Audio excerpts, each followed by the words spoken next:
Hello hi, അടിപൊളി ബേസിന്റെ പുതിയൊരു എപ്പിസോഡിലേക്ക് എല്ലാവർക്കും സ്വാഗതം. അപ്പൊ നമുക്ക് വേനൽക്കാലാണ്, മൂവാണ്ടമാങ്ങ ഇഷ്ടം പോലെ കിട്ടുന്നുണ്ട്, ചെനച്ച മൂവാണ്ടമാങ്ങ. അപ്പൊ നമുക്ക് ചെനച്ച മൂവാണ്ടമാങ്ങ വെച്ചിട്ട് ഒരു ഒഴിച്ചുകറി ഉണ്ടാക്കാനാണ്. അത് എങ്ങനെയാണെന്ന് അതിന്റെ ഇൻഗ്രീഡിയൻസ് നമുക്ക് നോക്കാം. അപ്പൊ നമ്മളൊരു 2 മൂവാണ്ടമാങ്ങ എടുത്തിട്ടുണ്ട്. ഒന്ന് നന്നായി ഒരു വിധം ഇങ്ങനെ പഴുപ്പ് കയറിയ മൂവാണ്ടമാങ്ങയാണ്, ഒന്ന് ഇത്തിരി പഴുപ്പ് കുറഞ്ഞ മൂപ്പ ആയി തുടങ്ങണുള്ളൂ, ആ ടൈപ്പാണ്. അപ്പൊ അത് ചെറിയൊരു പുളി ഉണ്ടാവും. ഇത് നല്ലോണം മൂത്താവുന്നതിന് പുളി കുറയും. അപ്പൊ രണ്ടും കൂടി മിക്സ് ചെയ്തൊക്കെ ഞാൻ എടുത്തേക്കണേ. 2 മൂവാണ്ടമാങ്ങ, ഒരു ചെറുതും ഒരു വലുതും. പിന്നെ അതിലേക്ക് വേണ്ടിയിട്ട് നമുക്ക് ഒരു ഏകദേശം ഒരു 100 ഗ്രാം പരിപ്പ് കഴുകി വെള്ളം ഊറ്റി വെച്ചിരിക്കുന്നതാണ്, കുതിർത്തിയിട്ട്. പിന്നെ അതിലേക്ക് മഞ്ഞൾപ്പൊടി, ഉപ്പ്, പിന്നെ ഞാൻ സ്പെഷ്യലായിട്ട് ചേർക്കുന്നത് ചെറിയ ഉള്ളിയാണ്. ഒരു 5-6 ചെറിയ ഉള്ളി നീളനെ അരിഞ്ഞു വെച്ചിട്ടുണ്ട്. അതിലേക്ക് ചതച്ച മുളക്, പിന്നെ പച്ചമുളക് ഒരു 3 എണ്ണം, പിന്നെ കറിവേപ്പില, വെളിച്ചെണ്ണ, ആവശ്യത്തിന് വെള്ളവും. അപ്പൊ നമുക്ക് ഇതൊന്ന് ചതച്ചെടുക്കണം. ആദ്യം തന്നെ നമുക്ക് പരിപ്പൊന്ന് വേവിക്കാൻ വെക്കാം. നമ്മളിവിടെ പരിപ്പ് വേവിക്കാനായിട്ട് ഗ്യാസ് ഓൺ ആക്കുന്നുണ്ട്. അതിലേക്ക് നമുക്ക് ആവശ്യത്തിന് വെള്ളം ഒഴിച്ചു കൊടുക്കാം. ഒരു 2 ഗ്ലാസ് വെള്ളം. അതിലേക്ക് പരിപ്പ് നമ്മൾ കഴുകി കുതിർത്തി വെച്ചേക്കണതാ കേട്ടോ, ഒരു അരമണിക്കൂർ മുന്നേ. അത് ഫുള്ളായിട്ട് തന്നെ ഇട്ട് കൊടുക്കുന്നുണ്ട്.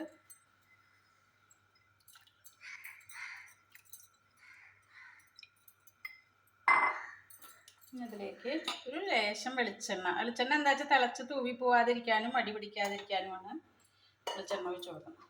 ഇനി ഇതൊന്ന് വെന്ത് വരട്ടെ.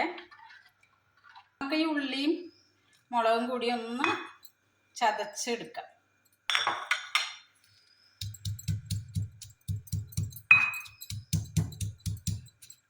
നമ്മുടെ പരിപ്പ് ഒക്കെ തിളച്ച് വരുമ്പോൾ ഇങ്ങനെ ഒരു പത വരും. അപ്പം നമ്മൾ ആ പത എപ്പോഴും എടുത്ത് മാറ്റണം. നമ്മൾ ഡയറക്റ്റ് കുക്കറിലിടുകയാണെങ്കിൽ നമുക്ക് ചെയ്യാൻ പറ്റില്ല. പക്ഷെ ഇങ്ങനെ ഗ്യാസിൽ ഇങ്ങനെ തുറന്ന് വേവിക്കുമ്പോൾ ഈ പത നമ്മൾ മാറ്റണം. ഈ പത എന്താ വെച്ചാൽ നമ്മുടെ യൂറിക് ആസിഡിനെ കൂട്ടുന്ന ഒരു സംഭവമാണ്. അപ്പം അത് നമ്മളതൊരു കെമിക്കൽ പോലത്തെ ഒരു ഇതാണ്. അപ്പോൾ അത് നമ്മൾ എടുത്ത് എപ്പോഴും മാറ്റി കളയണം. നമ്മുടെ പരിപ്പ് ഇവിടെ ഒരു 3/4 വേവായിട്ടുണ്ട് കേട്ടോ. കണ്ടോ. ഇനി നമുക്ക് മാങ്ങയും ചതച്ച ഉള്ളിയൊക്കെ ഇട്ട് കൊടുക്കാം. ഈ ഒരുപാട് വെന്ത് പരിപ്പ് അലിഞ്ഞു പോകാൻ പാടില്ല. ഈ കൂട്ടാൻ്റെ ഒരു ടേസ്റ്റ് എന്ന് പറഞ്ഞാൽ പരിപ്പ് ചെറുതായിട്ടൊന്നും ഇങ്ങനെ കിടക്കണം. അതാണ് അതിൻ്റെ ഒരു ടേസ്റ്റ്. വല്ലാണ്ട് വെന്ത് അലിഞ്ഞു പോകുന്നത് നല്ലതല്ല. നമുക്ക് ഈ ചതച്ച് വെച്ച മുളകും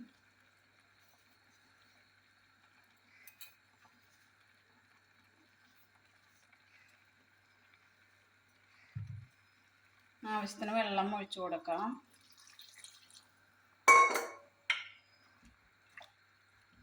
നമുക്കതിലേക്ക് മഞ്ഞൾപ്പൊടി ചേർത്ത് കൊടുക്കണം. ഏകദേശം ഒരു 3/4 സ്പൂൺ കേട്ടോ. പിന്നെ ആവശ്യത്തിന് ഉപ്പ് നമ്മൾ ചേർത്തിരുന്നില്ല.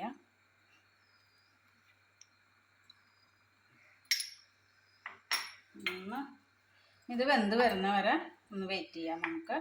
നമ്മൾ ഈ പച്ചമുളകും കൂടി ഇട്ട് കൊടുക്കുന്നുണ്ട്. ഒരു തണ്ട് കറിവേപ്പിലയും. ഒന്ന് വെന്ത് വരട്ടേത്. ആ മുളക് എന്തേ റെഡി ആയിട്ടുണ്ട്. കണ്ടോ, നല്ല കുറുകി പരിപ്പൊക്കെ ചെറുതായിട്ട് ഒരു തരിതരിയായിട്ട് കിടക്കുന്നുണ്ട്. നന്നായി വെന്ത് ഉടഞ്ഞിട്ടില്ല. ഇങ്ങനെയാണ് ഇതിൻ്റെ ഒരു ടെക്സ്ചർ വേണ്ടത്.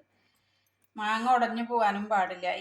ഈ ഒരു കറി നല്ല ടേസ്റ്റാട്ടോ. പെട്ടെന്ന് ഉണ്ടാക്കിയെടുക്കാൻ പറ്റും. ഞാനിപ്പോൾ ഇത് ചട്ടിയിൽ തുറന്നിട്ട് വേവിക്കുക കാരണം കുറച്ച് ടൈം എടുത്തു. കുക്കറിലാണെങ്കിൽ പെട്ടെന്ന് ഉണ്ടാക്കിയെടുക്കാൻ പറ്റും. എല്ലാവരും ട്രൈ ചെയ്ത് നോക്കൂ.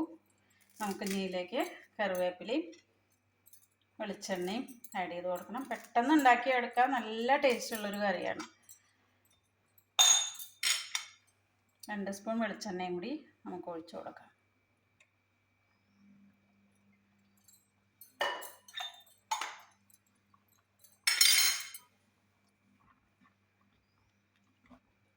ഇതാണ് റെഡി ആയിട്ടുണ്ട്. അപ്പോൾ ചെനച്ച മൂവാണ്ടമാങ്ങ പരിപ്പും ചെറിയ ഉള്ളിയും ചതച്ച മുളകും എല്ലാവരും ട്രൈ ചെയ്ത് നോക്കുക. നല്ല ടേസ്റ്റാണ്, നല്ലൊരു ഒഴിച്ചുകറിയാണ്. പെട്ടെന്ന് തയ്യാറാക്കാൻ പറ്റും. അപ്പൊ എന്റെ വീഡിയോ ഇഷ്ടപ്പെടുകയാണെങ്കിൽ സബ്സ്ക്രൈബ് ചെയ്യുക, കമന്റ്സ് അറിയിക്കുക, ഷെയർ ചെയ്യുക, ബെൽ ഐക്കൺ അമർത്തണം.